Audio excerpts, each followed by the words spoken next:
વિદ્યુત ક્ષેત્ર રેખાઓ આ ટોપિકમાં આપણે જોઈશું વિદ્યુત ક્ષેત્ર રેખાઓ કઈ રીતે દોરવી જોઈએ અને એની લાક્ષણિકતા શું છે। સૌથી પહેલા વિદ્યુત ભારથી ઉદ્ભવતું જે પણ વિદ્યુત ક્ષેત્ર હોય છે એનું ચિત્રાત્મક નિરૂપણ કરીએ તો એને કહેવાય વિદ્યુત ક્ષેત્ર રેખાઓ। સૌપ્રથમ ફેરેડે નામના વૈજ્ઞાનિકે આવું ચિત્રાત્મક નિરૂપણ કર્યું અને આવી ક્ષેત્ર રેખાઓ વ્યાખ્યાયિત કરી। ફેરેડે વિદ્યુત ક્ષેત્ર રેખાઓને બળ રેખાઓ એવું નામ આપ્યું।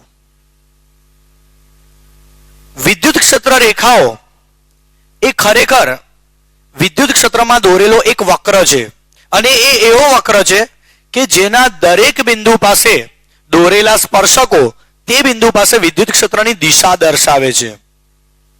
આ મુદ્દો સમજવા માટે આપણે વિદ્યુત ક્ષેત્ર રેખા કઈ રીતે દોરવી જોઈએ એ વિદ્યુત ડાયપોલના ઉદાહરણથી સમજીએ એટલે ઓટોમેટિક આપણને આ મુદ્દો ખ્યાલ આવશે। સૌપ્રથમ એક વિદ્યુત ડાયપોલ ધારી લઈએ જેના બે વિદ્યુત ભારો પ્લસ ક્યુ અને માઇનસ ક્યુ છે। હવે આ પ્લસ ક્યુ અને માઇનસ ક્યુ વડે પી બિંદુ પાસે કેટલું વિદ્યુત ક્ષેત્ર ઉદ્ભવે એ આપણે શોધીએ। એના માટે પી બિંદુ પાસે પહેલા મૂકી દઈએ 1 કુલમ। વિદ્યુત ક્ષેત્રની તીવ્રતાની વ્યાખ્યા છે એકમ ધન વિદ્યુત ભાર દીઠ લાગતું બળ। તો અહીંયા એકમ ધન વિદ્યુત ભાર પી બિંદુ પાસે મૂકીએ। પછી આપણે જોઈએ કે પ્લસ ક્યુ એ એકમ ધન વિદ્યુત ભાર પર કેવું બળ લગાવશે। સ્વાભાવિક રીતે પ્લસ ક્યુ અને 1 કુલમ બંને ધન છે એટલે પ્લસ ક્યુ એકમ ધન વિદ્યુત ભારને અપા કરશે આ દિશામાં અને એ જ વિદ્યુત ક્ષેત્રની દિશા સદિશ E પ્લસ મૂલ્ય સહિત આકૃતિમાં રજૂ કરેલ છે। આ માઇનસ ક્યુ વિદ્યુત ભાર છે એ આકર્ષે 1 કુલમને એની આ દિશા હોય। પ્લસ ક્યુ અપા કરશે 1 કુલમને અને માઇનસ ક્યુ આકર્ષે છે આ 1 કુલમને એટલે સદિશ E પ્લસ અને સદિશ E માઇનસ એ બંને જે વિદ્યુત ક્ષેત્ર છે એમનું આપણે પરિણામી વિદ્યુત ક્ષેત્ર લઈએ। પરિણામી વિદ્યુત ક્ષેત્ર દોરવા સબાચની રીતનો ઉપયોગ કરીએ। સમાંતર બાજુ ચતુષ્કોણની રીતે આપણે આ જે વિકર્ણ દોરીએ છીએ આ જ છે પરિણામી વિદ્યુત ક્ષેત્ર સદિશ E1। આ પી બિંદુ પાસેનું પરિણામી વિદ્યુત ક્ષેત્ર છે। હવે પી ની નજીક એક બીજું બિંદુ લઈએ પી ડેશ।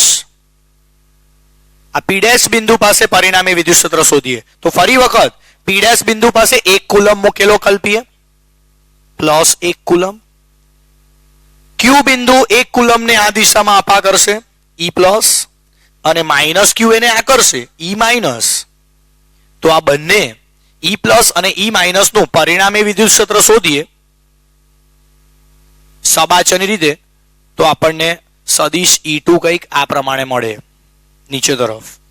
એવી જ રીતે એક ત્રીજું બિંદુ લઈએ પી ડબલ ડેશ અને આ બિંદુ પાસે પણ એ જ નિયમ મુજબ વિદ્યુત ક્ષેત્ર બંને વિદ્યુત ભારો વડે ઉદ્ભવતા વિદ્યુત ક્ષેત્ર શોધીને પછી એમનો સદિશ સરવાળો કરીએ તો સંપાતપણાના સિદ્ધાંત મુજબ અહીંયા પણ પરિણામી વિદ્યુત ક્ષેત્ર મળે।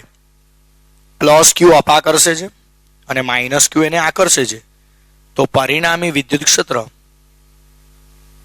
આમ મળશે સદિશ E3।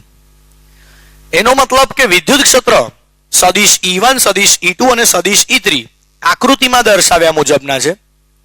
જો આપણે આ ત્રણ વિદ્યુત ક્ષેત્ર સદિશ E1 સદિશ E2 અને સદિશ E3 છે એમના પૂંછડાઓમાંથી પસાર થતો એક વક્ર કલ્પીએ। એક એવો વક્ર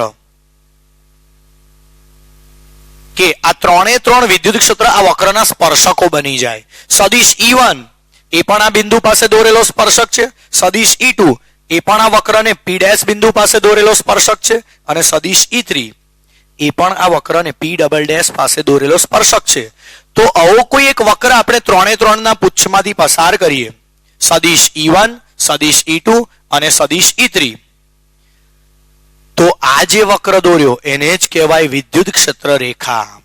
વિદ્યુત ક્ષેત્ર રેખા એટલે એક એવો વક્ર કે જેના દરેક બિંદુ પાસે દોરેલા સ્પર્શકો એ તે બિંદુ પાસે પરિણામી વિદ્યુત ક્ષેત્રની દિશા દર્શાવે છે। આ મુદ્દો હવે આપણે સમજી શકીએ।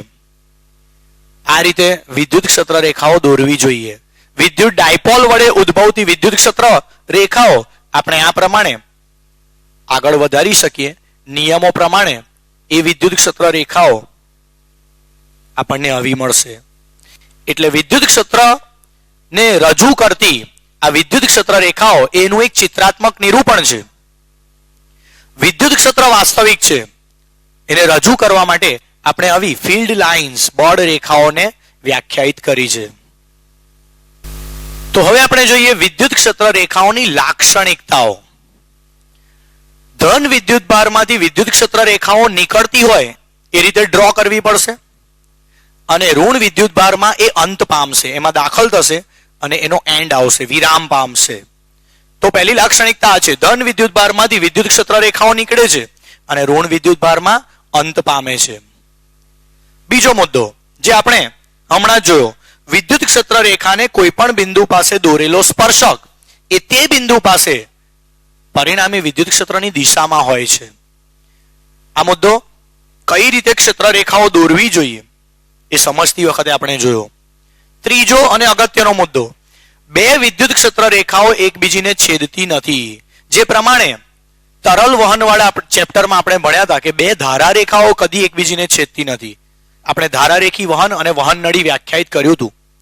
તે વખતે આપણે આ મુદ્દો લીધો હતો કે ધારા રેખાઓ એકબીજીને છેદતી નથી. એ જ પ્રમાણે વિદ્યુત ક્ષેત્રની ક્ષેત્ર રેખાઓ પણ એકબીજીને છેદતી નથી, કારણ કે જો છેદે તો છેદન બિંદુ પાસે આપણને બે સ્પર્શકો મળે છે. બંને વક્રને દોરેલા સ્પર્શકો એ એક જ બિંદુ પાસે બે વિદ્યુત ક્ષેત્ર રજૂ કરે છે અને એક જ બિંદુ પાસે વિદ્યુત ક્ષેત્રના બે મૂલ્યો શક્ય નથી. એટલે વિદ્યુત ક્ષેત્ર રેખાઓ એકબીજીને છેદતી નથી. આ રીતે દોરેલી આકૃતિ ખોટી કહેવાય. એના પછીનો મુદ્દો, સ્થિર વિદ્યુત ભારની વિદ્યુત ક્ષેત્ર રેખાઓ બંધ ગાળા રચતી નથી. વિદ્યુત ક્ષેત્ર રેખાઓ જો સ્થિર વિદ્યુત ભાર વડે ઉદ્ભવતી હોય તો એ પ્લસ ક્યુ માંથી ઉદ્ભવે છે અને માઇનસ ક્યુ માં વિરામ પામે છે. આપણે પ્લસ ક્યુ અને માઇનસ ક્યુ ની ડાયપોલ વિચારીએ તો પ્લસ ક્યુ થી માઇનસ ક્યુ તરફ આ ક્ષેત્ર રેખાઓ મળશે આપણને, પણ એ બંધ ગાળા નથી રચતી. પ્લસ ક્યુ માંથી નીકળી અને માઇનસ ક્યુ માં એ વિરામ પામે છે.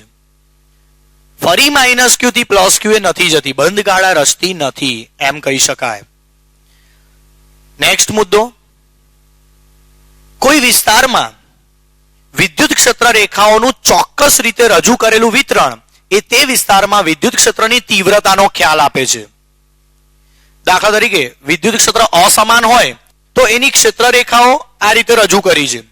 અહીં P1 બિંદુ પાસે ક્ષેત્ર રેખાઓ છૂટી છવાઈ છે અને P2 બિંદુ પાસે એ થોડી ગીચ છે. તો ક્ષેત્ર રેખાઓનું આપણે જે વિતરણ કર્યું છે એના પરથી આપણને ખ્યાલ આવશે કે P1 બિંદુ પાસે એકમ ક્ષેત્રફળમાંથી ઓછી ક્ષેત્ર રેખાઓ પસાર થશે, કેમ કે એ છૂટી છવાઈ છે અને એ જ એકમ ક્ષેત્રફળ દીઠ અહીંયા P2 બિંદુ પાસે વધારે ક્ષેત્ર રેખાઓ પસાર થાય છે. એટલે કહી શકાય કે P1 કરતા P2 બિંદુ પાસે વિદ્યુત ક્ષેત્રની તીવ્રતા વધારે છે. P1 બિંદુ પાસે જો વિદ્યુત ક્ષેત્ર E1 હોય અને P2 બિંદુ પાસે E2 હોય તો E1 કરતા E2 વધારે છે. જ્યાં ક્ષેત્ર રેખાઓ ગીચ હોય ત્યાં વિદ્યુત ક્ષેત્રની તીવ્રતા વધારે હોય છે. વિદ્યુત ક્ષેત્રની તીવ્રતા આ ગીચતાના સમપ્રમાણમાં છે. છૂટી છવાઈ ક્ષેત્ર રેખાઓ ઓછા વિદ્યુત ક્ષેત્રનો નિર્દેશ કરે છે અને ગીચ ક્ષેત્ર રેખાઓ વધારે વિદ્યુત ક્ષેત્રની તીવ્રતાનો નિર્દેશ કરે છે. પણ જો વિદ્યુત ક્ષેત્ર રેખાઓ એકબીજાને સમાંતર દોરી હોય અને સરખા અંતરે દોરી હોય તો પછી એ સમાન વિદ્યુત ક્ષેત્રને રજૂ કરે છે એમ કહેવાય. સમાન વિદ્યુત ક્ષેત્રની ક્ષેત્ર રેખાઓ આ પ્રમાણે દોરવી જોઈએ, એકબીજાથી સરખા અંતરે અને પરસ્પર સમાંતર. આ વિદ્યુત ક્ષેત્ર રેખાઓની લાક્ષણિકતાઓ છે. પણ એક મુદ્દો ફરીવાર રિપીટ કરીએ, વિદ્યુત ક્ષેત્ર વાસ્તવિક છે, ક્ષેત્ર રેખાઓ નહીં. ક્ષેત્ર રેખાઓ વિદ્યુત ક્ષેત્રને રજૂ કરવા માટે કરેલું એક ચિત્રાત્મક નિરૂપણ છે.